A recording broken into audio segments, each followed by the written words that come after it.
উপস্থিত মুআজ্জাজ মুহতারাম ওয়াজিবুল ইহতারাম মুরব্বী বাবাজিরা, পর্দা নিশিনী আমার মা ও বোনেরা, সবার খেদমতে আমার আবারও সালাম। আসসালামু আলাইকুম ওয়া রাহমাতুল্লাহ। ওয়া আলাইকুম আসসালাম ওয়া রাহমাতুল্লাহ। আসুন আমরা সর্বপ্রথমে আল্লাহ তাআলার দরবারে শুকরিয়া আদায় করে নেই। এই জন্যই আল্লাহ রাব্বুল আলামিন আমাদেরকে এই পবিত্র গিয়ারবি শরীফের এই মজলিসের ভিতরে আসার বসার মতো সেই সময়টুকু আল্লাহ তাআলা আমাদেরকে দান করেছেন। এই জন্য আমরা উচ্চ সুরে উচ্চ আওয়াজে সবাই বলি আলহামদুলিল্লাহ, আলহামদুলিল্লাহ। এই যে পবিত্র গিয়ারবি শরীফ, এর ফজিলত কি? গাউসে পাক রাহমাতুল্লাহি আলাইহি এর গিয়ারবি শরীফ যদি আমরা প্রতি মাসের নেই আমরা স্মরণ করে থাকি, তাহলে আল্লাহ রাব্বুল আলামিন এর বদলতে, এর বরকতে আমাদের দারিদ্রতা দূর করে দিবে, আমাদের অভাব অনটন দূর করে দিবে। আমরা যারা যেভাবে এই গিয়ারবি শরীফের মধ্যে দান অনুদান করে অংশগ্রহণ করতেছি, আমরা বড়ই ভাগ্যবান। একটা দিনের মজলিসে আমরা আমাদের সাধ্য অনুযায়ী দান অনুদান করে এই পবিত্র গিয়ারবি শরীফ আমরা জারি রাখতে পেরেছি। আমরা সবাই বলি আলহামদুলিল্লাহ, আলহামদুলিল্লাহ।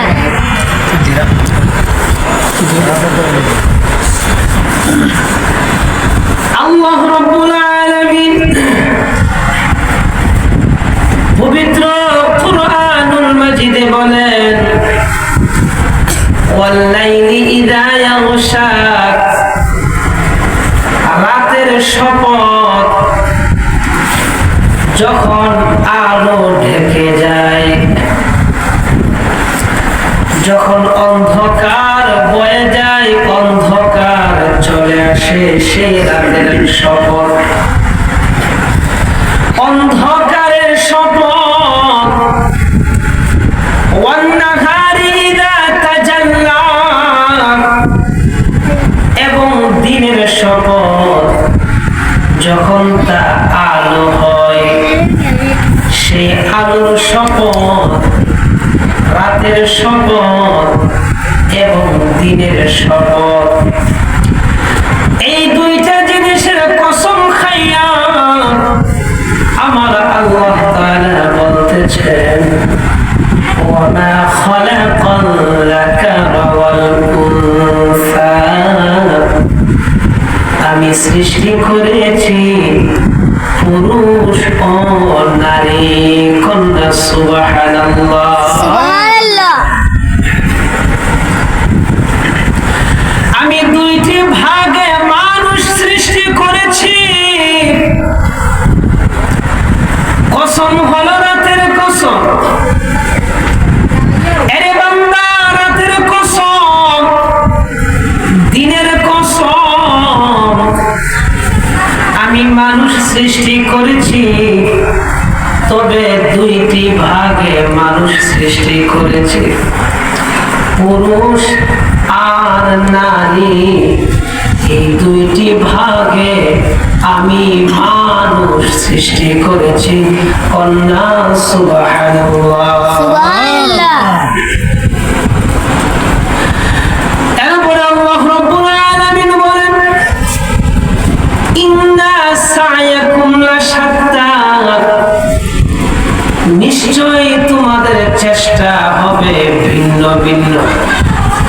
বান্দারে আমি মানুষ সৃষ্টি করেছি, দুইটি ভাগে আমি তোমাদেরকে সৃষ্টি করেছি, তবে তোমাদের প্রত্যেকের চেষ্টা হবে ভিন্ন ভিন্ন। কেউ হালাল পথে উপার্জন করবে, কেউ হারাম পথে উপার্জন করবে বাবা। কেউ চুরি বাটপারি করে সংসার চালাইবে, ঘুষ খাইয়া সুদের লেনদেন করিয়া, সুদ খাইয়া ঘুষ খাইয়া সংসার চালাইবে। আবার কেউ হালাল পথে উপার্জন করে সময় দিয়া, মেধা দিয়া, শ্রম দিয়া সেই উপার্জন করবে, হালাল পথে উপার্জন করবে। তবে প্রত্যেকটা মানুষের চেষ্টা হবে ভিন্ন ভিন্ন। প্রত্যেকটা মানুষের ভিন্ন ভিন্ন চেষ্টা হবে ভিন্ন ভিন্ন। কেউ হালাল পথে উপার্জন করবে, আবার কেউ হারাম পথে উপার্জন করবে। কেউ নেক কাজগুলো করতে ভালোবাসবে, আবার কেউ গুনাহের কাজ করতে ভালোবাসবে। গুনাহের আড্ডায় থাকবে, নেক কাজের মধ্যে তাকে পাওয়া যাবে না। তবে প্রত্যেকটা মানুষ হবে, প্রত্যেকটা মানুষের চেষ্টা হবে ভিন্ন, প্রত্যেকটা মানুষের চেষ্টা হবে ভিন্ন ভিন্ন। প্রত্যেকটা মানুষ দৌড়ের উপর। আপনি যদি কোনো গার্মেন্টসের সামনে যাবেন, কোনো কোম্পানির সামনে যায় সকালবেলা দাঁড়াইবেন, দেখবেন যে প্রত্যেকটা মানুষ ডিউটি করার জন্য দৌড়ের উপর। শুধু সময় নাই, সময় নাই। যে যে কাজ করতেছেন জিজ্ঞাসা করে বলা হয়, হুজুর সময় নাই, সময় নাই।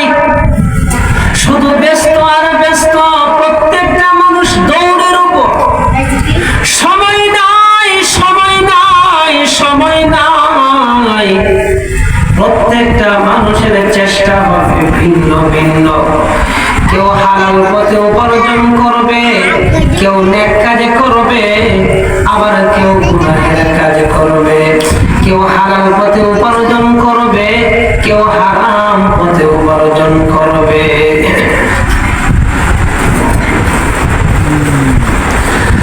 আল্লাহ নবী রাহমাতাল লিল আলামিন বলেন,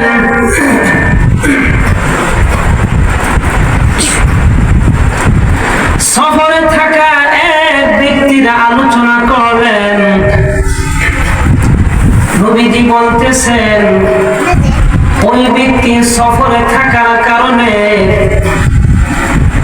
তার চুলগুলো এলোমেলো হয়ে গেছে, মুখের মধ্যে ধুলা বালি মিশ্রিত। এমন অবস্থায় ওই ব্যক্তি আল্লাহর দরবারে চিৎকার করে করে বলতেছে, ইয়া রব, ইয়া রব, হে আল্লাহ, আমাকে ইটা দেন, ওটা দেন, ইটা দেন, ওটা দেন। আমার এই সমস্যা, সেই সমস্যা, এই মুসিবত, সেই মুসিবত, মালিক দূর করে দেন, দূর করে দেন। ইয়া আল্লাহ, ইয়া আল্লাহ, ইয়া রব, ইয়া রব বলতেছে, চিৎকার করে করে বলতেছে, কিন্তু দোয়া তো কবুল হইতেছে না।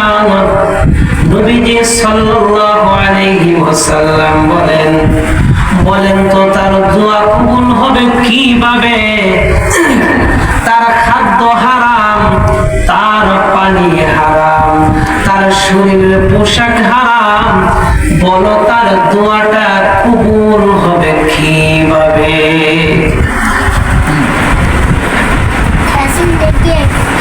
প্রত্যেকটা মানুষের চেষ্টা হবে ভিন্ন। যদি আমি আপনি হারাম পথে উপার্জন করি, তাহলে জীবনটা শেষ করে দিলাম, জাহান্নামের লাকড়ি হয়ে গেলাম। আল্লাহ রাব্বুল আলামিন পবিত্র কোরআনুল মাজিদে বলেন, ইয়া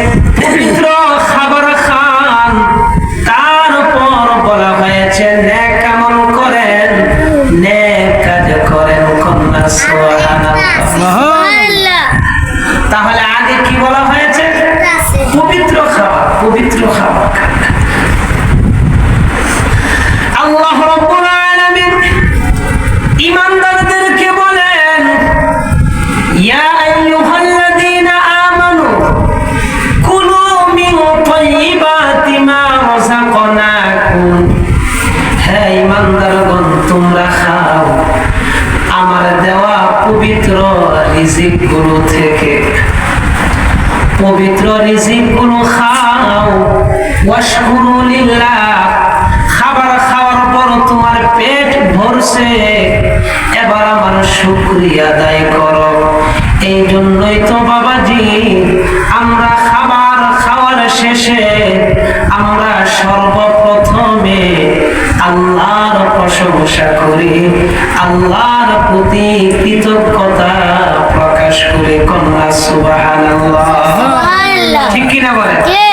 খাবার খেয়ে আমরা কি বলি? আলহামদুলিল্লাহ, সমস্ত প্রশংসা আল্লাহ। আল্লাহ রাব্বুল আলামিন বলতেছেন, বান্দা পবিত্র খাবার খাও, হারাম খাবার খাওয়া যাবে না। এবার খাবার খাইছো, খাবার শেষে আমি মালিকের প্রশংসা করো, আমি মালিকের শুকরিয়া আদায় করো। খাবার খাওয়ার পর তোমার শরীরে শক্তি হয়েছে, তোমার পেট ভরছে, তোমার শরীরে শক্তি হয়েছে। ইন কুনতুম ইয়াহু তা'বুদুন, বান্দা একমাত্র শুধু আমি মালিকের ইবাদত করো। কন্যা সুবহানাল্লাহ। আমি বলতেছিলাম আল্লাহ রাব্বুল আলামিন বলতেছেন, ইন্না সা'য়াকুম লাশাত্তা, তোমাদের প্রত্যেকটা মানুষের চেষ্টা হবে ভিন্ন ভিন্ন। কেউ নেক কাজগুলো করতে ভালোবাসবে, কেউ গুনাহের কাজ করতে ভালোবাসবে, কেউ হালাল পথে উপার্জন করবে, কেউ হারাম পথে উপার্জন করবে। এবার বলেন তো বাবাজি, আমরা কোন পথে উপার্জন করতে চাই? অবশ্যই হালাল পথে। এরপরে আল্লাহ রাব্বুল আলামিন বলেন, ফাআম্মা মান আ'তা ওয়াত্তাকা, ওই ব্যক্তি যে দান করেছে এবং আমি আল্লাহকে ভয় করেছে। আমি আমার বান্দাকে সম্পদওয়ালা বানাইছি, টাকাওয়ালা বানাইছি। আমি আমার বান্দাকে সম্পদ দান করেছি। আমার বান্দা আমার দেওয়া সম্পদ থেকে আমার রাস্তায় দান করেছে, আমি আল্লাহকে ভয় করেছে।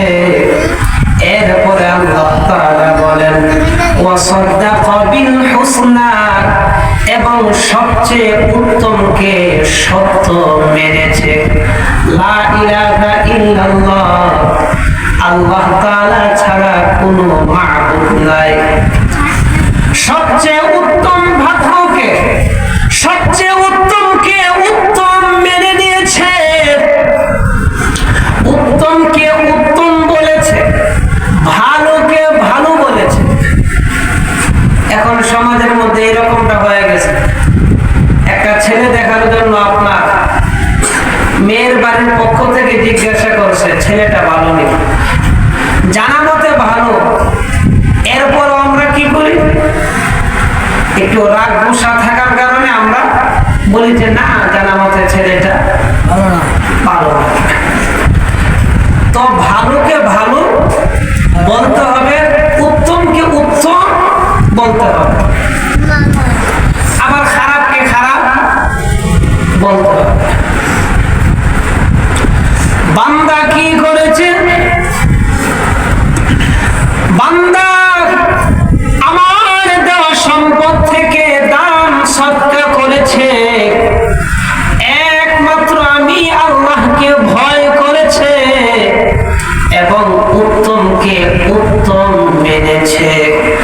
এরপরে আল্লাহ তাআলা বলেন, যেই সমস্ত বান্দা বান্দীদের মধ্যে এই গুণগুলো থাকবে, আল্লাহ তাআলা বলেন, ফাসানুয়াসসিরুহু লিল-ইউসরা, আমি তাদের জন্য সহজের পথ সহজ করে দেব। কন্যা সুবহানাল্লাহ। যেই সমস্ত বান্দা বান্দীরা দান সদকা করবে, একমাত্র আল্লাহ তাআলাকে ভয় করবে, কোন মানুষকে দেখানোর জন্য দান সদকা করবে না, একমাত্র আল্লাহ তাআলাকে রাজি আর খুশি করার জন্য আল্লাহ তাআলাকে ভয় করবে। তারপর কি করবে? সুদ ঘুষ সুদের লেনদেন করবে না, হালাল পথে উপার্জন করবে, হারাম পথ বর্জন করলো। ওই সমস্ত বান্দা বান্দীদের জন্য যাদের মধ্যে ওই সমস্ত গুণ থাকবে, আল্লাহ তাআলা বলেন তাদের জন্য আমি ফাসানুয়াসসিরুহু লিল ইউসরা, তাদের জন্য আমি সহজের পথ সহজ করে দিব। কন্যা সুবহানাল্লাহ। সুবহানাল্লাহ। সহজের পথ কোনটা? অর্থাৎ জান্নাতে যাওয়ার পথ। আমি আপনি জান্নাতের ভিতরে ঢোকাটা জান্নাতের ভিতরে ঢোকা, যেহেতু সামনে আমার আপনার দেখতেছি শান্তি আর শান্তি, কি আরামের, কত দামি দামি বালাখানা, আরামের জায়গা দেখতেছে। এই আরামের জায়গার ভিতরে প্রবেশ করা, ঢোকা আমার জন্য সহজ, আমার জন্য কি সহজ। তো যেই ব্যক্তি এই সমস্ত নেক আমলগুলো তার মধ্যে থাকবে, হালাল পথে উপার্জন করবে, হারাম পথ বর্জন করবে, দান সদকা করবে, এক আল্লাহকে ভয় করবে, উত্তমকে উত্তম বলবে, আল্লাহ তাআলা বলেন আমি তার জন্য জান্নাতে যাওয়ার রাস্তা, জান্নাতে যাওয়ার পথ তার জন্য সহজ করে দেব। এর বিপরীত হলো কি? যেই ব্যক্তির মধ্যে এই সমস্ত গুণগুলো থাকবে না, হালালের বিপরীত হারাম, হারাম পথ সে বেছে নিয়েছে, হারাম পথে উপার্জন করেছে, দান সদকা করার কথা ছিল, দান সদকা সামর্থ্য আছে, দান সদকা কি রকম? এখানে বলা হয়েছে আমার আপনার সামর্থ্য 5 টাকা দেওয়ার, কয় টাকা? 5 টাকা দিতে সামর্থ্য হয়েছে, বেশি দেওয়ার 100 টাকা দেওয়ার, 100 টাকা দেন। সামর্থ্য হয়েছে 5000 টাকা দেওয়ার, 5000 টাকা দেন, সামর্থ্যের উপর। তাহলে যদি আমরা কেউ দান সদকা করতে চাই, 5 টাকা 10 টাকা, এটা আমাদের জন্য তেমন কোনো কঠিন কোনো বিষয় না। তো বলা হয়েছে কি দান সদকা করার কথা ছিল, বান্দা দান সদকা থেকে দূরে থাকলো, দান সদকা করে না,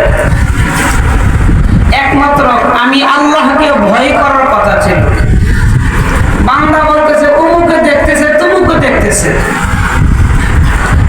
অমুকে দেখতেছে আর তুমুকে দেখতেছে, কিন্তু বান্দা কোনদিন বলে নাই ওয়া হুয়া বিকুল্লি শাইইন আলিম ইন্নাল্লাহা আলিমুন খাবীর, আমি আল্লাহ যে আমার বান্দাকে দেখতেছি সব সময়, বান্দা কি করতেছে না করতেছে আমি আল্লাহ, স্বয়ং আল্লাহ দেখতেছে। এই কথা তো বান্দা কোনদিন বলে নাই যে আল্লাহ দেখতেছে।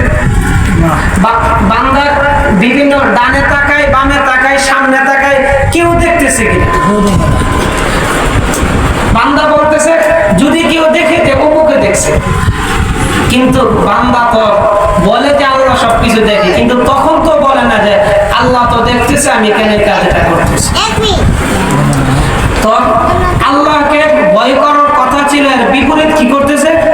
আল্লাহকে ভয় করতেছে। যাদের মধ্যে এর বিপরীত গুলো থাকবে, ভালোর বিপরীত মন্দ থাকবে, আল্লাহ তাআলা বলেন ফাসানুয়াসসিরুহু লিল উসরা, তাদের জন্য আমি কঠিন পথ সহজ করব। কোন পথ? কঠিন পথ। কঠিন পথ কোনটা? জাহান্নামের ভিতরে প্রবেশ। আমি আপনি দেখতেছি সামনে আগুন, সামনে আগুন, সাপ বিচ্ছু, এখানে ঢুকতে কেউ আমাকে জোরে ঢুকাইতে পারবে? জোর করা লাগবে না? জোর করা লাগবে, যেহেতু সামনে আমার শাস্তি আর শাস্তি, আগুন দেখে তো আমি লাভ দিব না। তো এখানে ফেরেশতারা গাড়ি ধরে ধাক্কায় ধাক্কায় কি এই আগুনের ভিতরে, জাহান্নামের ভিতরে ফালাইবে। তো আল্লাহ তাআলা বলতেছেন যার মধ্যে এই সমস্ত ভালো গুণগুলো থাকবে না, তাদের জন্য আমি কঠিন পথ সহজ করে দিব। অর্থাৎ জাহান্নামের ভিতরে যাওয়া রাস্তা, পথ তাদের জন্য সহজ করে দিয়েছে। আল্লাহ রাব্বুল আলামিন আমাদের সকলকে সঠিক বুঝার তৌফিক দান করুক। এখানে আমি আমার আলোচনা শেষ করে দিলাম, কারণ বেশি লম্বা করলাম না। আলোচনা লম্বা করার কোনো শেষ নাই। তবে আমরা যে আলোচনা শুনেছি, ভালো হয়ে চলার, দান সদকা করার, আল্লাহ তাআলাকে ভয় করার, হালাল পথে উপার্জন করার, এই বিষয়গুলোর উপর সঠিকভাবে আমল করার তৌফিক দান করুন। আমরা সবাই বলি আমিন। ওয়া আখিরু দাওয়ানা আনিল হামদুলিল্লাহি রাব্বিল আলামিন।